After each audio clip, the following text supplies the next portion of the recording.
25 फरवरी को lake view marriage hall Argora Ranchi में पिछड़ा वर्ग यानी कि ओबीसी एकता एवं अधिकार मंच झारखंड प्रदेश के केंद्रीय अध्यक्ष बनने के बाद पहली बार एक दिवसीय बैठक किया गया। केंद्रीय अध्यक्ष ब्रह्मदेव प्रसाद को बुके एवं फूलमाला पहनाकर अजय वर्मा,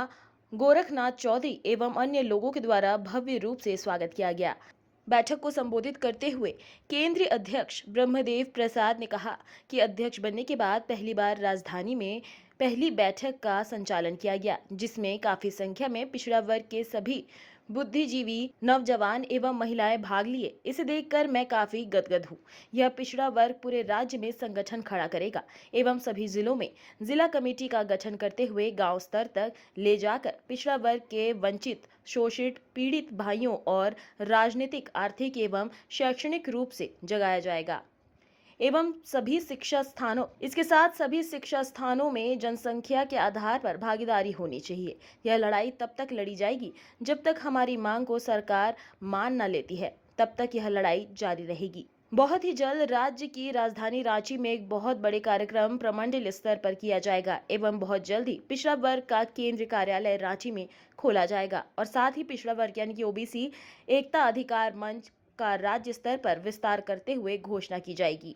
आज हम सभी पिछड़ा समाज को राजनीतिक रूप से जगाने की आवश्यकता है और सभी सरकारों ने ओबीसी समाज को ठगने का कार्य किया है। मैं सरकार से यह मांग करता हूं कि राज्य के अंदर जो नगर निकाय चुनाव होने हैं उसमें पिछड़ा समाज का आरक्षण निर्धारित करते हुए चुनाव करे, ताकि पिछड़ा समाज के महिलाएं, युवाओं चुनाव में भाग ले सके, जिसमें मुख्य रूप से श्रवण कुमार, सुशील अग्रवाल, अजय वर्मा, गोरखनाथ चौधरी, वरुण विहारी, महेंद्र प्रसाद, विजय कुमार साहू, राजेश चौधरी, शत्रुघ्न प्रसाद, शकुंतला जायसवाल, सागर कुमार, उपेंद्र नारायण सिंह, दीपा रानी, सुशील चौधरी, सूरज जायसवाल, अख्तर अंसारी एवं सैकड़ों लोग उपस्थित थे। जातियां जो बनी हुई है 173 जातियां झारखंड में, वह लगभग 55% लोग हमारे झारखंड में निवास करते हैं। तो यह जो झारखंड है, यह झारखंड ओबीसी परिवार का झारखंड है। आप यहाँ से निकलेंगे तो आप देखेंगे कि बगल में दुकान मिलेगा या होटल है, बगल में होटल है, बगल में किराना दुकान है। यहाँ से निकलेंगे आप किधर जाएंगे, दाएं देखेंगे, बाएं देखेंगे, आगे देखेंगे, पीछे देखेंगे, तो ओबीसी परिवार के लोग आपको नजर आएंगे। लेकिन राजनीतिक हिस्सेदारी में, राजनीतिक चेतना में देखेंगे तो हम सब अपनी जिम्मेवारी से भागते हैं। इस जिम्मेवारी को जगाने के लिए हम लोगों ने ओबीसी पिछड़ा वर्ग ओबीसी एकता अधिकार मंच का गठन किया है और यह पूरे झारखंड प्रदेश में नहीं, पूरे देश में लकीर खींचने का काम करेगा। और यह लकीर इतना लंबा पुराना प्रमंडल की धरती से जो 11 फरवरी को ओबीसी परिवार के समाज एकजुट होकर के चटानी एकता का परिचय दिया है। यह चटानी एकता के माध्यम से पूरे प्रदेश में नहीं, देश के लोगों को भी मिला गया है। यह ओबीसी परिवार एकजुट हो गया है और यह रुकने वाला नहीं है। ओबीसी चल पड़ा है, रुकेगा नहीं। आपको बता देता हूँ, यह ओबीसी परिवार अपने एकता और अधिकार के लिए चल पड़ा है, यह रुकेगा नहीं। तो इसी के लिए हम लोगों ने पूरे इस तरानी प्रमंडल सहित सभी प्रमंडल में, चाहे वह दक्षिणी छोटानाग प्रमंडल हो या रांची हो या हमारा हजारीबाग हो या हमारा कुल्हान प्रमंडल हो या दुमका प्रमंडल हो, सभी प्रमंडलों में परमाणु प्रमंडल की तरह हम लोग एक बड़ा सा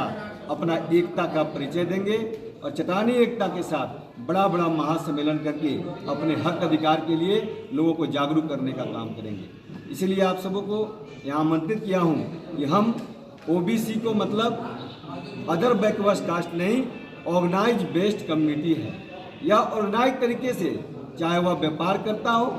चाहे वह रोजगार करता हो, वह ऑर्गेनाइज तरीके से करता है। और वह जितना सरकार रोजगार नहीं देती है लोगों को, उससे ज़्यादा हमारे व्यवसायी बंधु जो हैं, ओबीसी परिवार के व्यवसायी बंधु हैं,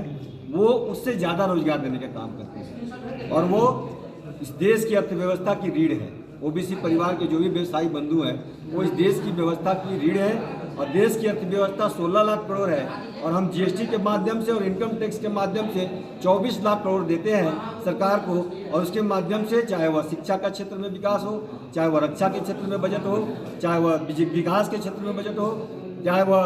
अपना सामाजिक कल्याण के क्षेत्र में बजट हो, चाहे स्वास्थ्य के क्षेत्र में बजट हो, चाहे बिजली के क्षेत्र में बजट हो, वह बजट हमारे ओबीसी परिवार द्वारा दिए गए जीएसटी और इनकम टैक्स के माध्यम से चलता है। और वह बजट में मैं आग्रह करता हूं सरकार से कि उस बजट में हमारे तमाम ओबीसी परिवार के शिक्षकों के लिए, छात्राओं के लिए, छात्रों के लिए राज्य सहित जिले में सभी शैक्षणिक संस्थान में, सभी हमारी छात्रावास में ओबीसी परिवार के लिए छात्रावास हो जिला में और राज्य में, निःशुल्क उसमें रहने की व्यवस्था हो, निःशुल्क सभी शैक्षणिक संस्थान चाहे वह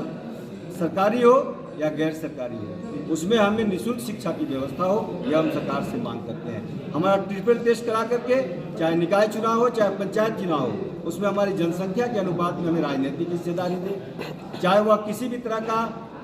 सभा हो, सम्मेलन हो, तमाम पार्टियां हो, कोई भी पार्टियां हो, उसमें हमारा ओबीसी परिवार को अच्छा प्रतिनिधित्व दे, क्योंकि हम एक बड़े समुदाय के रूप में ऑर्गेनाइज तरीके से ऑर्गेनाइज बेस्ड कम्युनिटी है। और इस कम्युनिटी का मतलब है कि हम चाहे वो खेती करते हो तो ऑर्गेनाइज तरीके से करते हैं, पशुपालन करते हैं तो ऑर्गेनाइज तरीके से करते हैं, हम लोहा का सामान बनाते हैं ऑर्गेनाइज तरीके से करते हैं, हम सुई बनाते हैं ऑर्गेनाइज तरीके से बनाते हैं, जहाज बनाते हैं ऑर्गेनाइज तरीके से बनाते हैं। तो यह इसको बोलेंगे हम लोग ऑर्गेनाइज बेस्ड कम्युनिटी, और यह ऑर्गेनाइज तरीके से पूरे देश को चलाने का काम करती है। इसलिए हम लोगों ने सरकार से हम मांग किया है कि हमारी जातीय आधारित जनगणना करा करके और आप मुझे हमारा जनसंख्या के अनुपात में हिस्सेदारी दें, चाहे वह नौकरी का क्षेत्र हो, चाहे वह शिक्षा का क्षेत्र हो, चाहे वह रोजगार का क्षेत्र हो, चाहे वह व्यापार का क्षेत्र हो, तमाम क्षेत्रों में हमें जनसंख्या के अनुपात में राजनीतिक हिस्सेदारी और भागीदारी और तमाम क्षेत्रों में भी हिस्सेदारी